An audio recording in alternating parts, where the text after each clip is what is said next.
Flare's price is in a prolonged downtrend. That is the first thing I am going to tell you, and I am telling you first because the unsexy truth of this video only lands properly if you already know it. FLR has been making lower highs and lower lows. The weekly chart shows a descending triangle that technical analysts read as bearish continuation if support fails. The momentum indicators are in the mid-range, but trending lower. Every data point that a chart reader looks at for Flare right now says caution. And in the same window of time that chart was forming, Flare has built the most significant expansion of XRP's utility in the asset's entire 12-year history. Not promised it, built it.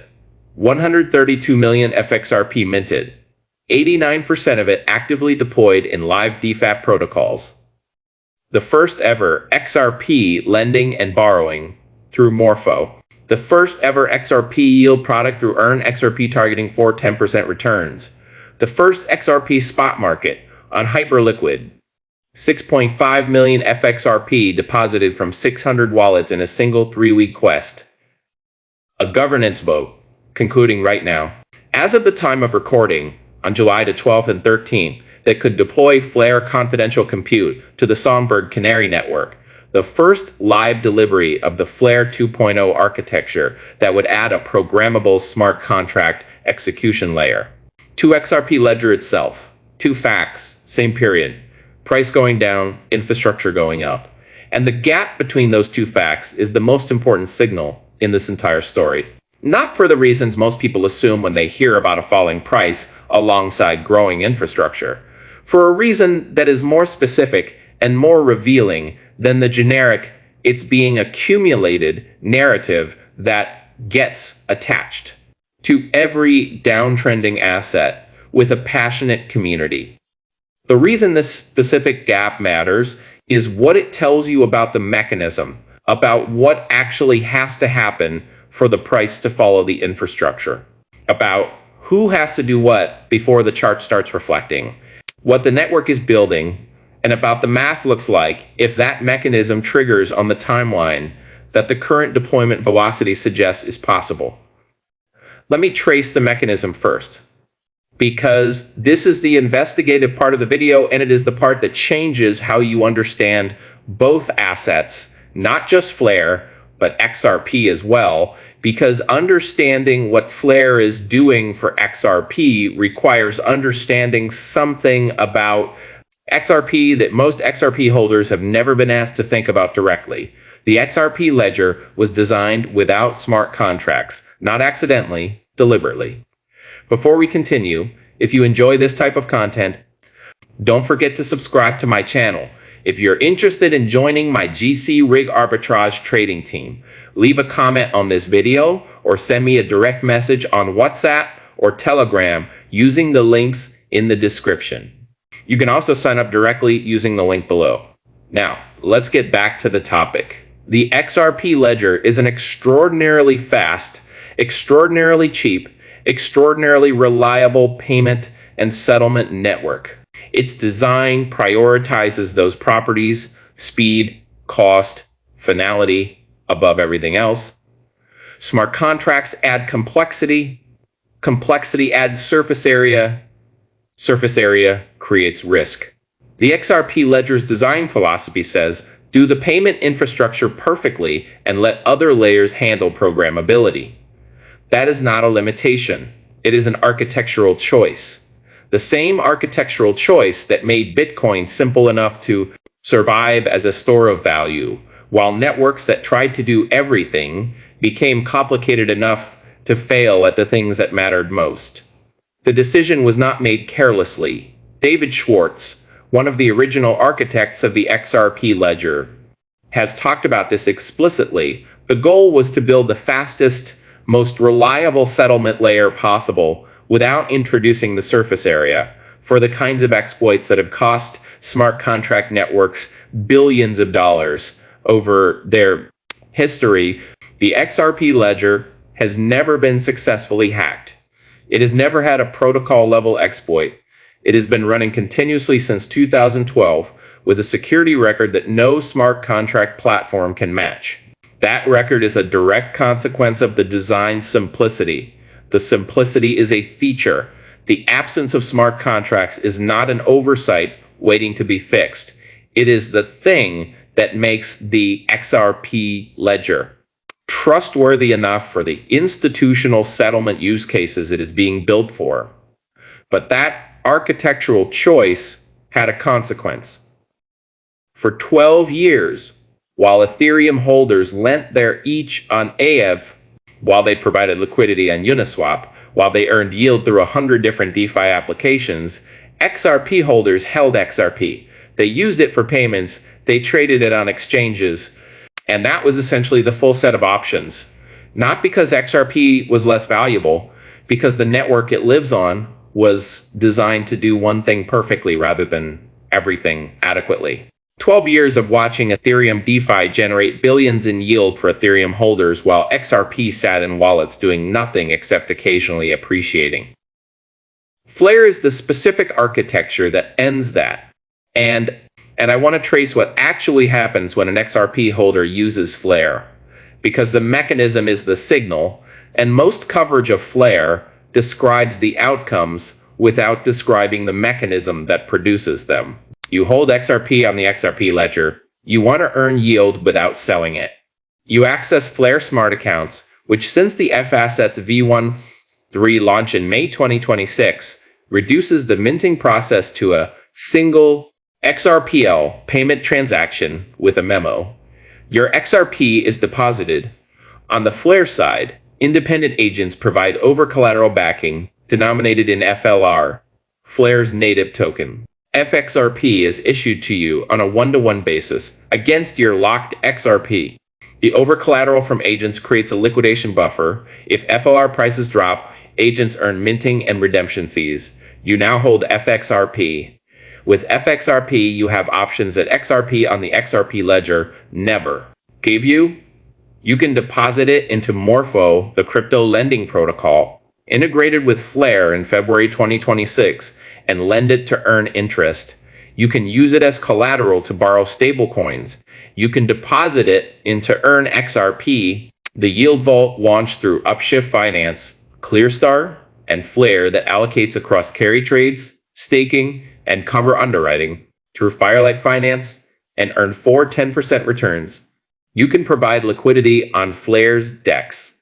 You can stake it through Firelight's liquid staking protocol and receive STXRP, a liquid receipt token that itself earns rewards and can be redeployed in other protocols.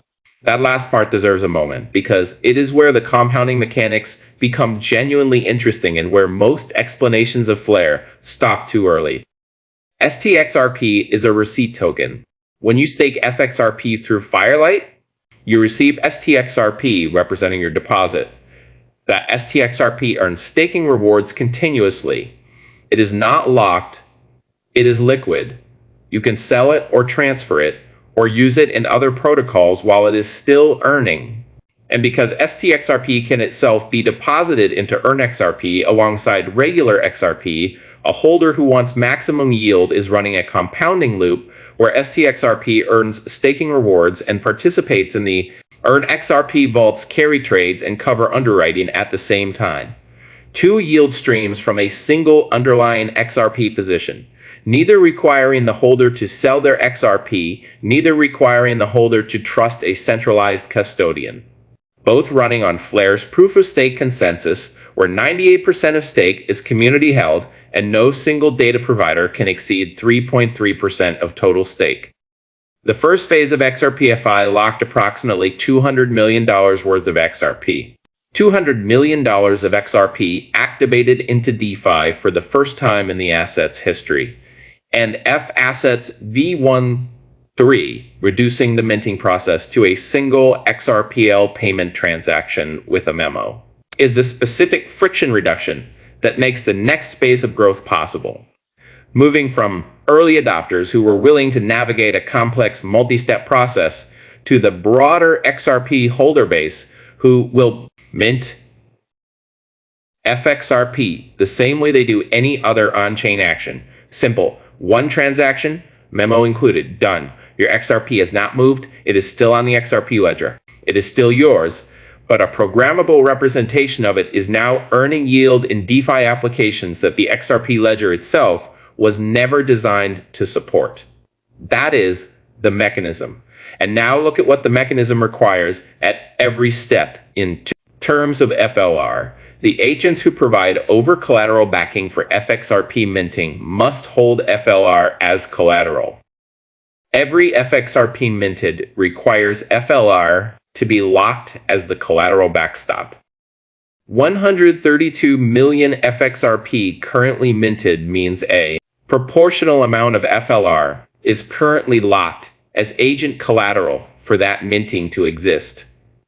If FXRP grows from $132 million to $500 million, roughly a 3.8 times increase in 12 months, the FLR required as agent collateral scales with minting volume.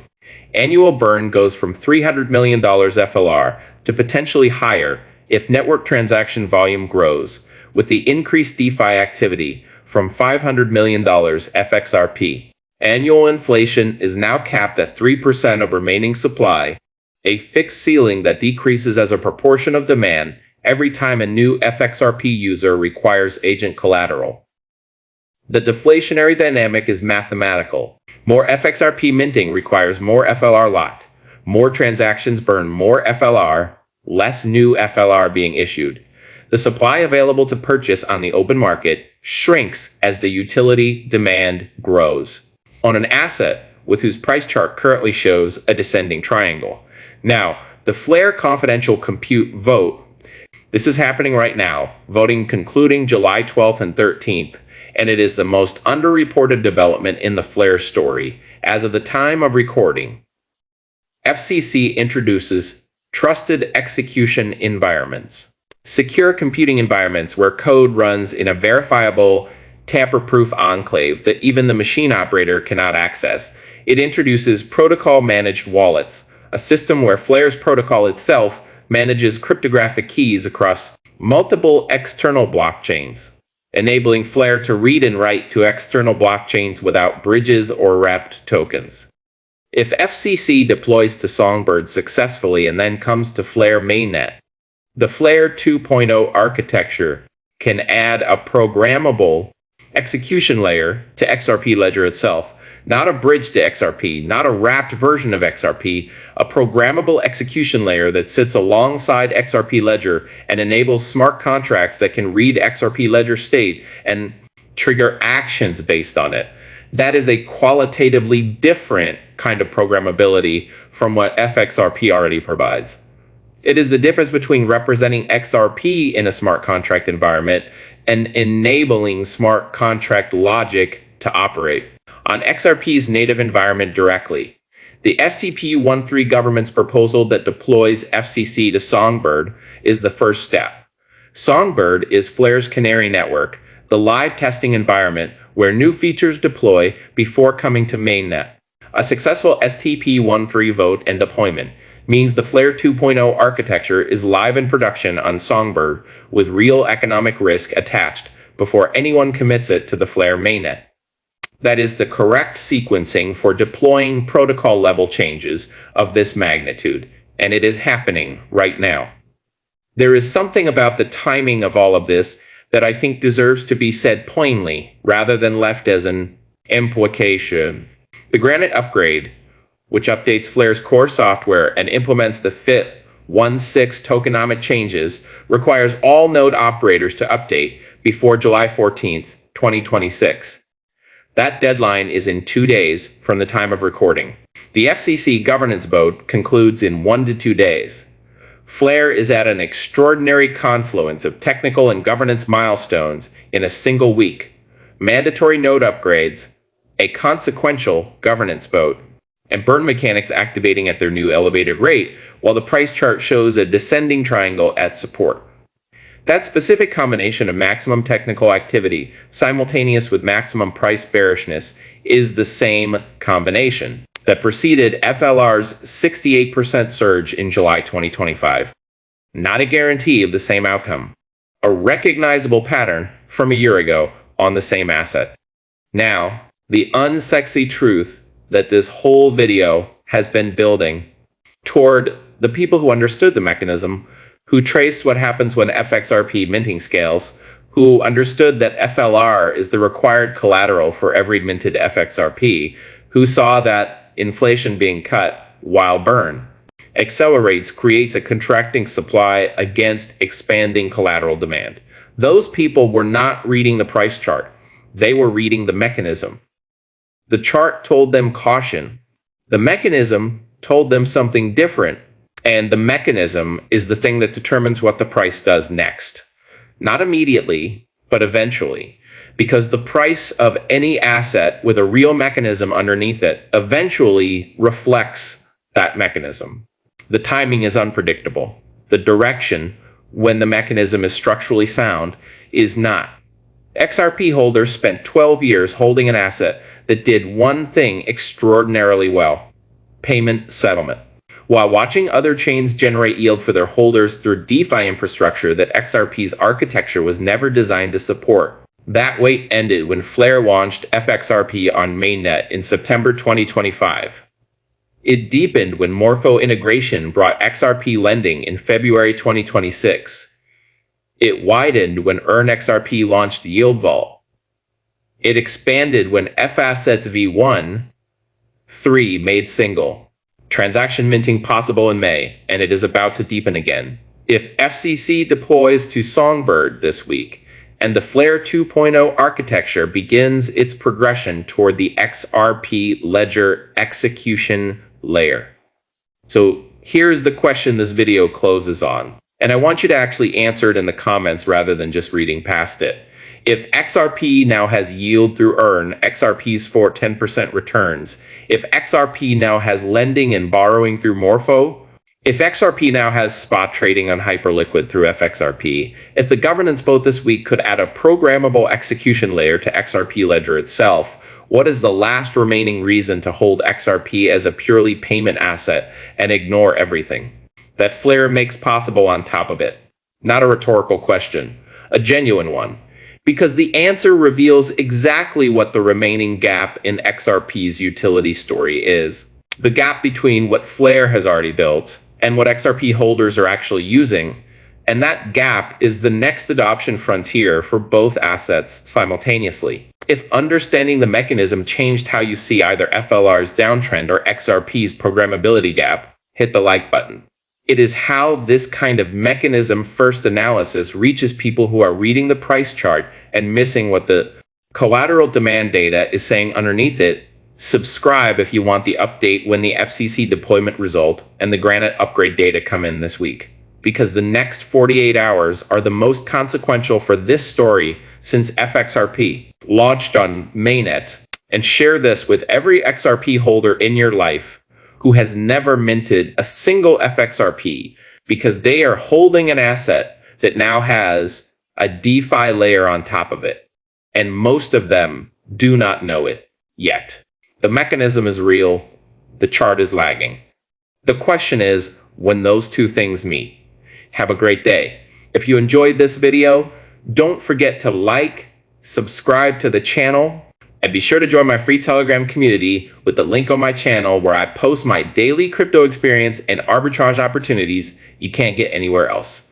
This is XRP Hobart signing off.